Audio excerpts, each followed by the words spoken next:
ഇയാൾ പിടിയിലായത്. നിലമ്പൂരിൽ LDFന് അനുകൂലമായ സാഹചര്യമാണെന്ന് മന്ത്രി AK ശശീന്ദ്രൻ. ഏറ്റവും മികച്ച സ്ഥാനാർത്ഥിയാണ് മത്സരരംഗത്ത് ഇറക്കിയിട്ടുള്ളത്. വിജയം സുനിശ്ചിതമാണെന്നും മന്ത്രി പറഞ്ഞു. ഏറ്റവും സമർത്ഥനായ ജനസമ്മതനായ ഒരു സ്ഥാനാർത്ഥിയെ നിർത്തി പോർക്കളത്തിൽ ഇറങ്ങാൻ തീരുമാനിച്ചിരിക്കുന്നു.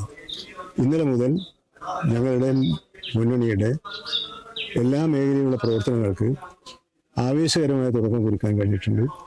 ഈ ആവേശവും ഈ ശക്തിയും തെരഞ്ഞെടുപ്പ് വിജയത്തിലേക്ക് ഞങ്ങളെ നയിക്കുമെന്ന ധാരണയാണ് ഇപ്പോൾ ഞങ്ങളുടെ മനസ്സിലുള്ളത്. വലിയ വാശിയേറിയ തെരഞ്ഞെടുപ്പാണ് എന്ന ബോധ്യത്തോടു കൂടിയുള്ള പ്രവർത്തനമായിരിക്കും ഞങ്ങളുടെ ഭാഗത്തുനിന്നുണ്ടാവുക. വിജയം സുനിശ്ചിതമാണ്.